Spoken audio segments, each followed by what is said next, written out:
Welcome back to another App Daily News. It's Friday. It's going to be a quick video, but I think it's going to be really interesting what you're going to hear from me. And my subject of the day, guys, is Kent Hughes is very busy. We talk about what is going on with Kent Hughes. And then the New York Rangers signed Kakko, a new contract. I'm going to talk about the impact of this contract.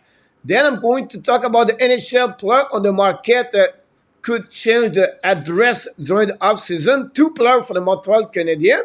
And then I'm going to talk about possible Montreal could make a trade with some players already on the market. And finally, my last subject is another app mock trade proposal. It's not a major one, but it makes sense. So let's dive in talking about the first subject of the day.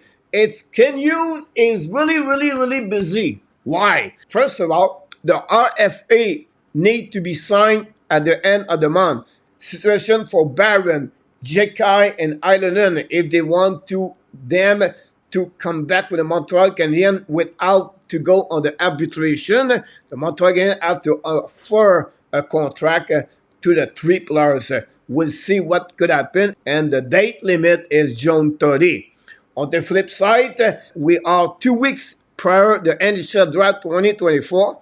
Kent Hughes with his staff looking about all the possibilities Montreal Canadiens are looking for to select the right players at the 5th overall pick and the 11th other pick they have during that NHL Draft 2024. And finally, he's still on the phone to look about possible to have different trade prior to the NHL Draft or during the NHL Draft. So it's really a busy month for Hughes and more in the next 2 weeks with the session for the RFA and the NHL Draft 2024. My next subject is about the New York Rangers. Why? Because Kakko get an agreement of only 1 year at $2.4 million.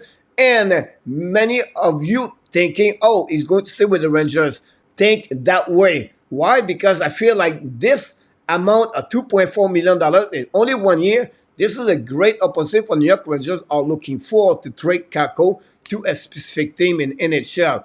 I said a couple of days ago, Montreal should looking about Kakko to offer the defenseman Jayden trouble in return. I think it would be fair for both parties. That would fix the left defenseman side for the New York Rangers. And then for the Montreal Canadiens to get a Kakko at young ages. And I feel like it would be a good asset for the Montreal Canadiens, at least for the top 9.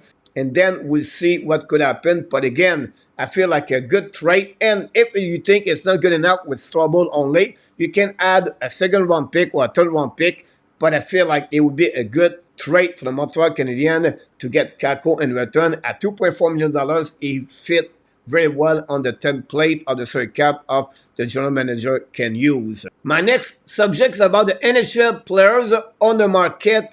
I'm going to give you approximately 18 different players are right now possible to change the address during the offseason. We have two different players for the Montreal Canadiens. David Savard and Christian Dvorak could be traded during the offseason. Why? The value is good, and I think Montreal could go that direction if they believe it would be a good deal in return. Would be interesting. But at the end of the day, I'm still believe Savard could stay with the Montreal Canadiens until the trade deadline, but Christian Dvorak could change the address during the offseason.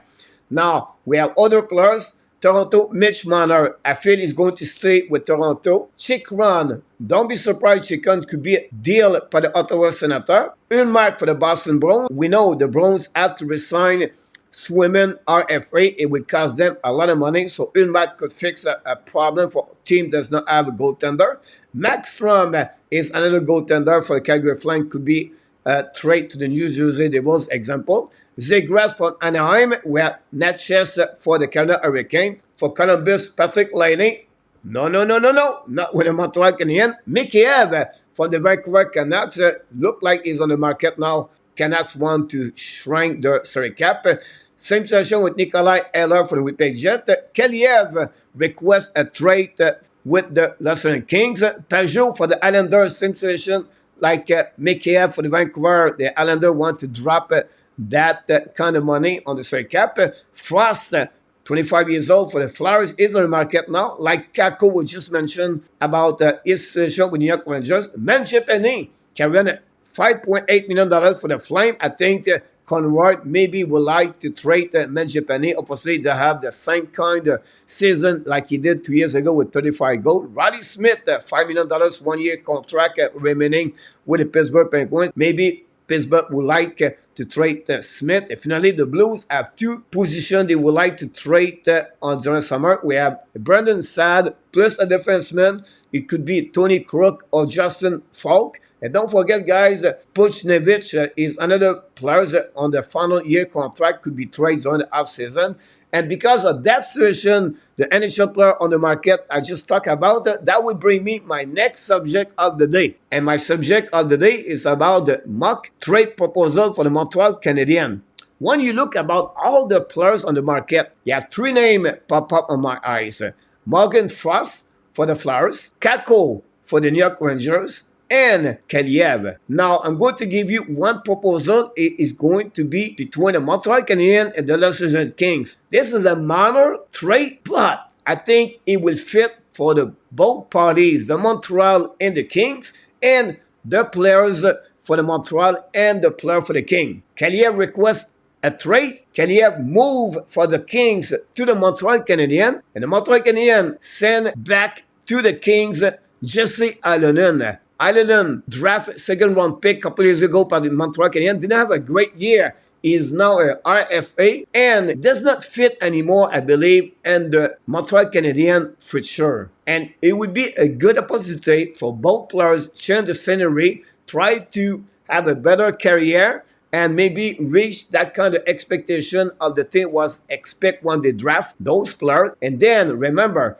Marc Bergevin draft Ylönen. He know really well who he is. We know Bergevin worked with the Kings. I think at the end of the day, this is a good deal for both parties. Minor trade, but we'll see if Martin St. Louis can help in Kaliev. Kaliev, guys, is a big winger. He have a great shot, and I think it could be a good fit at this moment with the Montreal Canadiens, at least for 1 year, and see what could happen. So this is conclude, guys, all the subject we have on this episode. But before we leave, we invite you, please don't forget to click on the like, subscribe, and leave me a comment, guys, about all the subject we talked today. Kent Hughes is busy. What do you expect from Kent Hughes before the end of the month of June? Then we talk about the NHL trade market right now players. Then we talk about, of course, the mock trade proposal between the Kings and the Montreal Canadiens, Ylönen versus Kaliev. And that's all, my friend. Remember, you have greatness inside of you, and we wish you an amazing, great, blessed day, everybody.